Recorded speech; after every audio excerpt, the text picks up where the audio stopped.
Ya, keputusannya sudah ada, tapi argumentasi baik yang setuju maupun tidak setuju itu sudah kita lihat ya di semua media, gitu, terutama di media sosial, dan setuju ada yang tidak.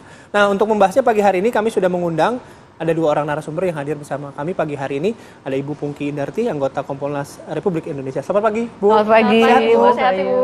Baik. Yang kedua ada Bapak Soleman Ponto, ini pengamat intelijen atau Kabais periode 2011-2013. Selamat pagi, Pak. Selamat pagi. Baik, saya langsung ke Bu Pungki dulu. Bu, keputusannya sudah ada, tapi menurut Kompolnas, apakah ini bijak bagi Eliezer maupun bagi institusi Polri? Ya, kami kemarin hadir ya dalam sidang dan kami mendengarkan, mengamati apa yang menjadi pertimbangan dari sidang kode etik profesi.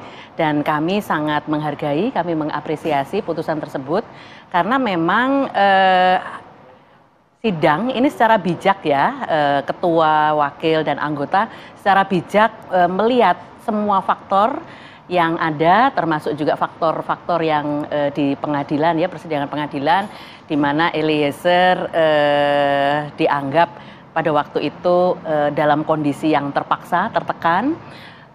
Eliezer juga menjadi justice kolaborator dan dia juga berbicara tentang kejujuran. Dan dia yang membuka. Jadi memang benar kunci pembuka dari kasus ini Eliezer. Tidak hanya di persidangan sebetulnya, tetapi juga ketika di penyidikan dialah yang membuka kunci.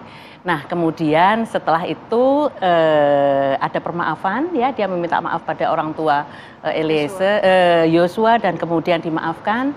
Dan kemudian ada dukungan amicus curiae, Eliezer adalah kita, itu ya, dan dia juga mendapat dukungan dari masyarakat. Jadi posisi dia rentang kendalinya jauh banget ya. Kalau ibaratnya bumi dan langit kalau dihadapkan dengan Sambo. Sambo itu Irjen Pol bintang 2, dia tamtama itu pangkat jabatan terendah ya, dan pangkatnya terendah pula Barada. Nah, oleh karena itu yang banyak menjadikan faktor yang bersangkutan terus kemudian bisa diterima kembali. Pak Soleman gimana? Bijak nggak sebenarnya ketika kita sebut Eliezer masih bisa berstatus sebagai anggota Polri? Saya sependapat dengan Bu Pungki bahwa di sisi polisi itu adalah bijak. Karena alasannya tadi dan aturan semuanya tidak ada yang dilanggar. Jadi ya bijak, sangat bijak. Tapi di sisi Eliezer, nah kita kan harus melihat sisi polisi, sisi Eliezer. Dua sisi ya. Untuk sisi Eliezer, saya melihat yang pertama, Eliezer itu baru lolos dari lubang jarum.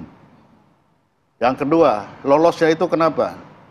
Ya, bagi saya seorang beriman, saya melihat itu adalah peringatan Tuhan bagi Eliezer bahwa itu bukan tempatnya untuk berbakti.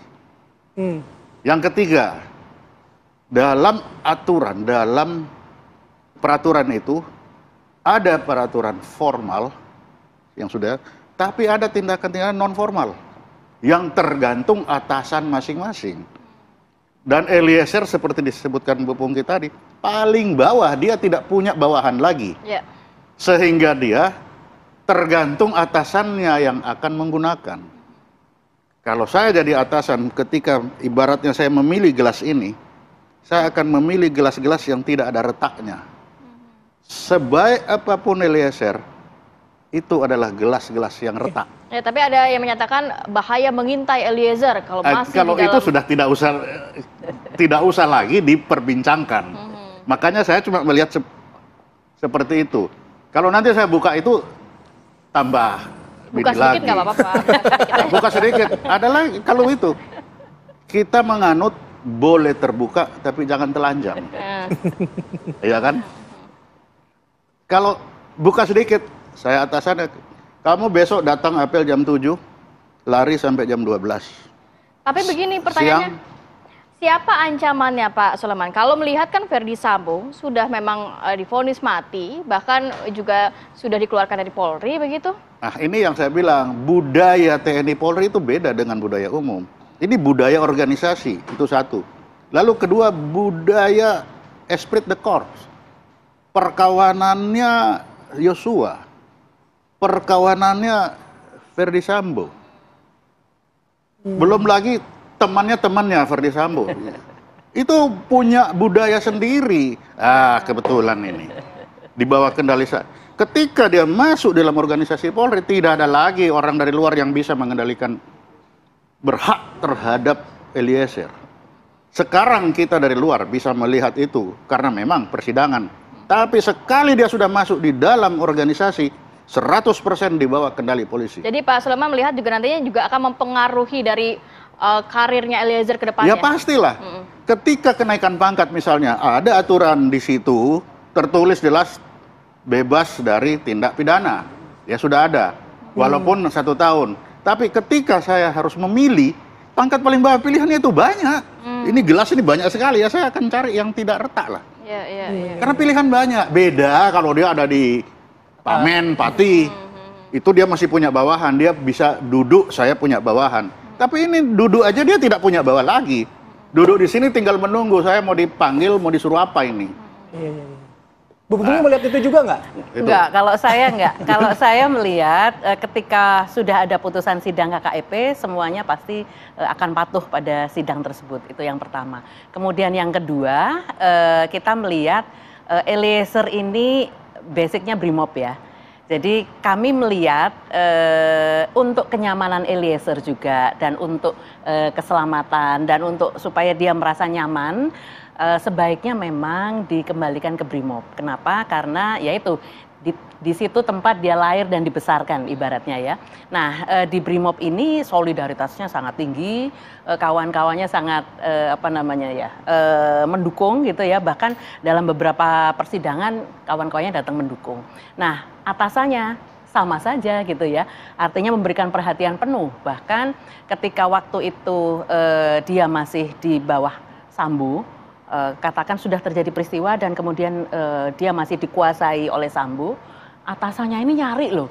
Dan kemudian yang berhasil mengambil dia dari Sambo dan kemudian melindungi dia, ini Brimob gitu loh. Nah jadi kami melihat akan nyaman bagi Eliezer dan bagi Polri juga lebih aman gitu ya, nggak perlu repot-repot memberikan fokus ketika dia sudah ada kembali ke kesatuannya. Kalau misalnya lagi. berarti kalau Bu Pungki sampaikan adalah kalau Eliezer balik ke Brimob, hal-hal yang dikhawatirkan tadi seperti sampai Pak Suleman dikerjain gitu ya, iya. tidak akan terjadi. Enggak akan. Dimanapun sebetulnya juga enggak ya, tapi akan lebih nyaman bagi Eliezer karena dia terlahir itu sudah sebagai Brimob gitu ya, dan besarnya juga di Brimob. Artinya kan ini ibarat si anak hilang gitu ketika dia BKO di Propam di tempatnya Verdi Sambo. Nah kemudian ketika ada kasus ini untuk hukuman dia ditaruh di Yanma, tetapi setelah itu kami berharap kembali ke Bu tempat Pungki, asal. ini tanpa mengurangi rasa hormat kepada institusi Polri begitu ya, apakah memang benar-benar sudah bersih dalam arti kan tadi atasan di Brimob mencari Eliezer. Belum lagi kita melihat kan masih ada juga anggota Polri yang terseret dalam obstruction of justice, di mana ini juga terungkap kan karena Eliezer begitu ya.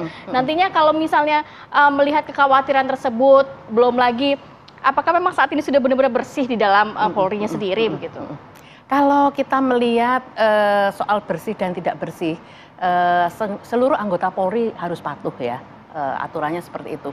Jangan coba berani mengganggu Eliezer kalau enggak pingin ada sanksi buat yang bersangkutan gitu ya. Artinya kan ini juga sudah menjadi perhatian publik, kemudian otomatis ini selalu akan menjadi perhatian pimpinan Polri. Nah oleh karena itu saya yakin dan dapat juga kami selaku Kompolnas ikut mengawasi bagaimana nanti setelah selesai menjalani masa hukuman Eliezer akan seperti apa, kami juga akan mengawasi. Termasuk juga terkait dengan Binkar ya, pembinaan karir, pendidikannya, kepangkatannya dan sebagainya kami juga akan memantau. Nanti mungkin juga boleh dijawab oleh Bu Pungki ya, ada banyak masyarakat yang menyatakan ini jadi presiden buruk untuk institusi Polri kalau tetap Eliezer berada di dalam Polri. Dan tanggapan Bu Pungki seperti apa, kita akan sambung lagi. Pak Suleman juga seperti apa, kita akan sambung lagi. Saya satu ini tetap bersama kami di Apa Kabar Indonesia Pagi.